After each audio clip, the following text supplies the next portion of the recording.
Treat yourself, sis. You can't come and kill yourself, man. I cannot come and kill myself. I'm telling you, spend your money and use it. And yeah, I think I got one. And every single little thing about her is so everything about you is so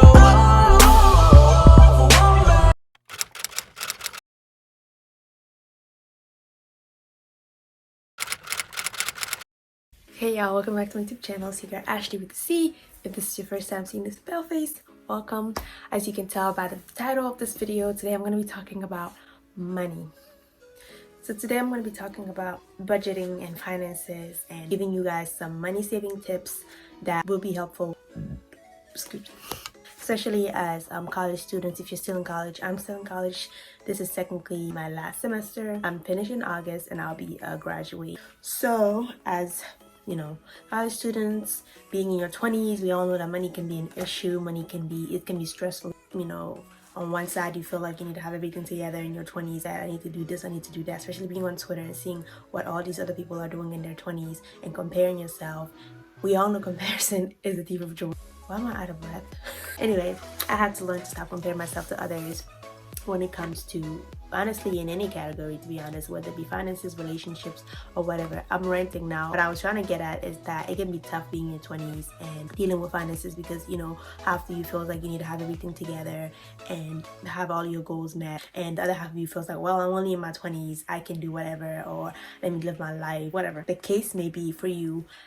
By no means do I think this is the blueprint and this is how to do things with your money. You decide what to do with your money, of course. This is my experience and what I've learned, and I hope it helps you out in some way. So I'm just going to go ahead and get into the video. We're going to talk about my experience with my goal of wanting to save 10K by the end of this year. So I set that goal beginning of 2021 because in 2020, I was actually able to achieve that goal without meaning it. So I wasn't really aiming to save 10K, but I ended up actually passing that amount. My goal with saving 10K is because I am in a long-term relationship and we are planning to take our relationship to the next level, meaning marriage, moving out, and all that good stuff. You know, obviously I'm saving towards that, and I am surprisingly actually more than halfway through, largely due to the large amount of money that I've gotten that I've just saved straight up. The disclaimer is that you can't save 10K if you don't make more than that in a year. I personally live with my parents right now, so that makes it a bit easier for me to save, and I'm taking advantage of that and saving as much as I can, because I know that once I move out, I won't be able to save as much as I would like because of, you know, adulting, rent, car notes, and all that good stuff. End of this year, I'm gonna meet that goal and surpass it because of this new job that I've gotten, which is kind of like in my field. So I'm pretty much got a job before I graduated, which is all thanks to God. Thank you, Jesus. Yeah, so I'm gonna be using that money, most of that, to save. So let's talk about goals. It may be the middle of the year, but it's not too late to set a goal, to set a savings goal. Maybe you want to save 1,000 by the end of this year, because last year, which is the funny thing, last year my goal was to save $1,000 by the end of the year, and by the end of the year I literally saved like 10 times that. Okay, so I changed my hairstyle. I think I like it better this way. You want to make sure your goals are SMART, and what that pretty much means is that you want to make sure that your goals are specific, measurable, attainable, relevant, and time-based. Don't just say, I want to save money this year. Tell yourself, write it down, and make sure you know specifically how much money you want to save this year. You want to save 1,000 by the end of this year. That's specific. Make sure your goal is measurable, meaning find what will prove that you're actually meeting that goal. Maybe, oh, I want to save $100 every month, which will lead to buy $1,000 by the end of the year, if that makes sense. And attainable, make sure you can reasonably accomplish your goals. Go easy, start slowly, start where you can, and build off of that. And relevant, make sure your goal is relevant to you. Make sure it's something that actually means something to you. Why do you want to save $10,000? Why do you want to save $1,000? Is it because you want to buy a car? You want to be able to just have a safety emergency fund? Time-based, make sure you have a time base on when you want to accomplish that. Don't just say, I want to save $1,000 by when. Right, so now let's get into budgeting. So for budgeting, I use this app called EveryDollar. I wanted to do the little thing that people do where they put the phone screen right here, and then they just go through it and show you guys how to do it, and then they put like the screen recorder on the phone on the screen and you see it, blah, blah, blah. But I don't have the luxury of that because I don't have a camera and I use my phone to film, and I don't have a second phone to use the app on, and the app is on my phone. So I'm gonna try to like insert a clip of how I use the app. So that's how you get to the budgeting app called EveryDollar. It's a free app that you use, but you can also upgrade to paying monthly. But I don't pay for it. I use the free version. So I just gone ahead and added an income here. So once you open the app, it gives you the option of choosing which month you want to budget for. I'm budgeting for April. As you can see, click on April, and you can enter your income here, which is what I've already done. $1,000 income. These are just random numbers I'm using. Let's say I make $1,000 a month. I put that there for an income. That's how much I've budgeted, and now I can go ahead and add how I received that money. Pretty much check number 1, check number 2 from that job. I got $500 the first check, $500 the second check. So get out of that. That's your income.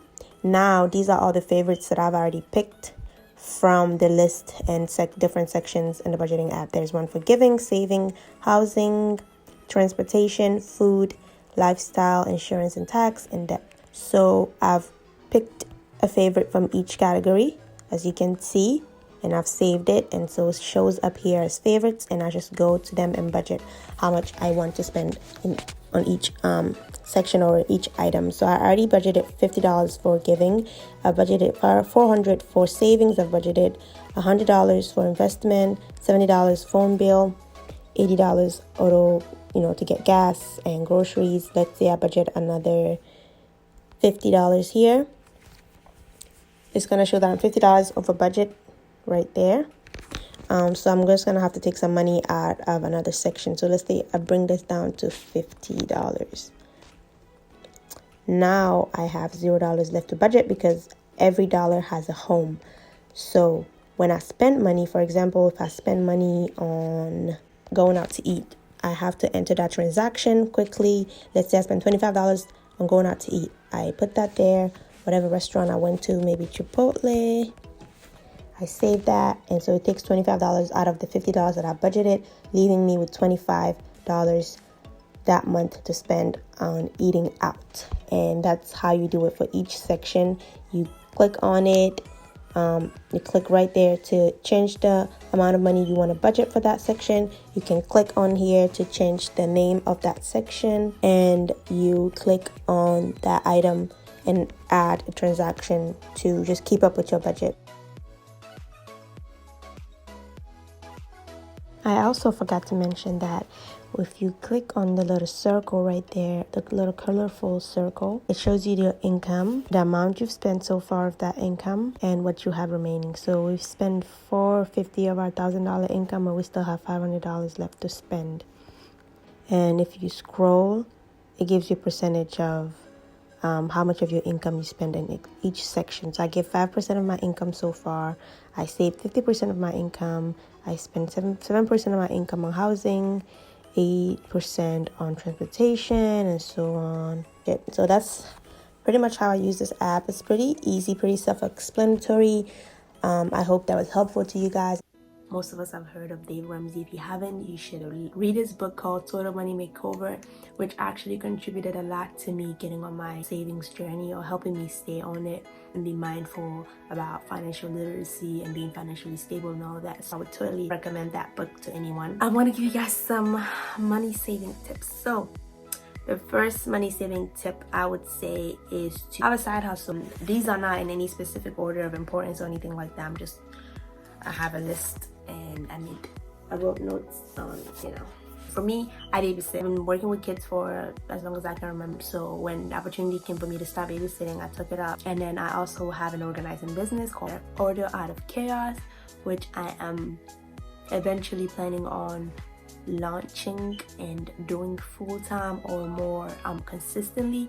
But right now I do that on the side. So I would just encourage you to have a side hustle, whether that is writing, whether that is building people's resume, helping people write cover letters, babysitting, doing grocery shopping for people, whatever it is that you're good at that you think you can use to make extra money. Number 2 is to cut down your costs. I actually stopped doing my nails. Not altogether. It's just I do them on special occasions now. Oh my god, this video is gonna be so long. I need to stop.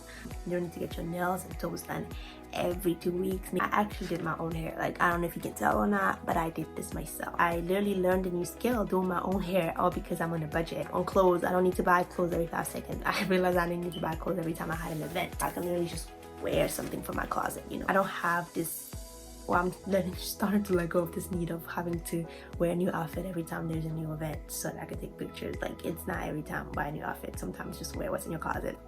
And I would actually encourage you to, as bad as it may sound, hear me out, live with your parents. I know we all want to move out and have our own place and all that good stuff, which I'm actually really looking forward to as soon as I graduate and get married. I'm looking forward to moving out. But live with your parents as long as you can. Like, if your parents are not pushing you out the door, if you're not kicking you out, if it's not an abusive situation, of course. If it's a safe environment, I would encourage you to live with your parents as long as you can, because literally you're saving the hundreds of dollars that you would have spent on rent. And when you are ready to move out, then you're, you know, more comfortable and better prepared because you have a lot of money in your savings. And another tip I would say is to have an accountability partner. Maybe they're on the same path as you, they're also trying to save, or somebody who's already where you want to be and they can help you get there by just holding you accountable. So another tip I would give y'all is to have an automatic savings app. Apps like Acorn that help you save automatically every month. So my other tip is to save big chunks of money that you get, whether that be a stimulus check, whether that be a tax refund or tax return money. A lot of my tips that I'm giving y'all I got from Dave Ramsey's emails and like just the book that I read, and you know, just through my own experiences, I believe. Next tip is to cancel subscriptions and memberships that you are not using. It may not seem like a lot, but those things add up. Next step would be to save money on food. Eat in the house. Eat in as much as you can. Eating out costs so much money, bro. I'm not saying don't ever eat out. Like, once in a while is okay, but don't make it a habit to go out to eat like every weekend with your friends. Like, learn to say no. That's definitely a big part of saving money, is learning to say no and not having this fear of missing out because you have goals that you want to attain. If you work, take lunch from home. I literally pack my lunch. I don't even cook. My stepmom cooks, which I'm very blessed for. I literally pack my lunch. I take it to work. Unless there's literally no food in the house, I would not eat out. And if you live on campus, I don't know, that's another reason why I'm able to save a lot of money, because I live at home.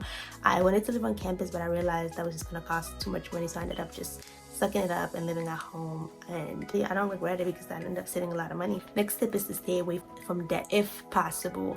I know that debt can be inevitable. I myself have student loans that I want to pay off ASAP. Let's hope that Joe is able to help with that, because it seems like he's very concerned about everything else and not accept student loans. Credit card debt. I personally don't like credit cards. I don't have a credit card. I actually just made a Self account. So Self is this app that actually helps you build credit without you having to get a credit card. What you do is you pay every month. The amount depends on you. They give you options and they report that to the credit bureaus. It's kind of like you're loaning yourself money and then you're paying it back every month. But the good thing about Self is when that time is up, you get your money back. Another tip is to buy generic whenever possible, whether that be medication or groceries. But not everything needs to be name brand. Another one I would say is to unsubscribe from emails. These are all tips that I'm implementing or I've already implemented into my money saving habits. If you know that it's hard for you to resist temptation from that Fashion Nova email, unsubscribe, because they're going to keep sending you deals, 50% off, 60% off, 70% off everything. And if you know you're going to be tempted to buy something, just go ahead and unsubscribe. It's going to save you money and your email is going to be clutter free. My next tip would be to ask about student discounts. If you're a student, there's this app called UniDays. It actually just gives you apps that have discount codes for students. There are clothing apps, there are food apps, there are health apps that, you know, do student discount 20%, so 15% off for students. May not seem like a lot, but I'll take any discount, honestly. So if you're a student, just go ahead and download UniDays and just use that when you're shopping. Next tip is to use the library. If you're anything like me, I love to read books. So I used to buy new books quite often. Actually, I used to buy from this website and I thought I was getting good deals until I read one of Dave Ramsey's emails and I saw him talking about this website called Alibris, and I went on there and I saw these books for like so much more cheaper. The only issue with Alibris is that you have to pay shipping for each book separately, so that kind of adds up, but it's still less expensive than what I was buying my books for. The library is also another option. I personally like to own my books. Like, I actually like to have my books laying around. Like I have a little library right there. It's not big, but so my next tip would be to use cashback apps. So there are apps that give you 1 to 3% or even more cashback on purchases. And another tip is to sell things that you don't use. Yes, sell those shoes that you haven't worn for 3 years. Apps like Depop, Poshmark, OfferUp are good ways to sell things that you're not using anymore. Make extra cash, whether for gas or for your nails or your toes. Whatever it is that you need extra cash for, it declutters your closet and you also get extra cash. Tip would be to invest. No matter how small it may seem, start investing. I literally did not know anything about investments. I wouldn't if it wasn't for my boyfriend. He literally pushed me to invest so much that I got into it, and now I have a few $1,000s in my investment account, which is Robinhood, which is the basic. I mean, if you want to learn how to invest or you're just beginning out, Robinhood is a great app to use. Whatever it is that your income allows you to invest, I would advise you to invest that amount of money, because at the end of the day, instead of your money just sitting in your bank account, I'm not saying don't save, but instead of all of your money just sitting in your bank account, you might as well take a chunk of that, put it in investment, and literally make more money off of that. You know, it's not as hard as it sounds. And last but not least, of course, I can't forget this: treat yourself, sis. Treat yourself. If you're all about saving and not spending, like, sucks all the fun out of it. Budgeting doesn't need to be strict. Make a budget based off of your lifestyle. If you know that you like to go out to eat a lot, like, budget for that. Just don't spend money aimlessly or mindlessly. Budget for it. You can't come and kill yourself, man. I cannot come and kill myself. I'm telling you, like, worry about today. Tomorrow will take care of itself in a sense, but you also want to be mindful about what's coming and prepare for that. But you don't want to be so into saving for tomorrow and preparing for tomorrow that you forget to enjoy your today and your now. Just make sure you have a plan and you stick to it. Like, you got this. If I can do it, you can do it. I'm just gonna go ahead and wrap it up there. If you watched this far, I really appreciate it. I hope you took something out of that. I hope it was kind of helpful to you. Don't forget to like, comment, and subscribe if you'd like. I really appreciate that. This is Ash from the future. I came back because I forgot to say that obviously saving is really important, and also another thing that's very important to me is giving. I don't give out of religious duty, at least not anymore. I used to, but now I give freely out of the abundance of everything that I'm blessed with. Can't talk about money without talking about giving, because it's a very big factor of how I manage my money. Thank you guys again for watching.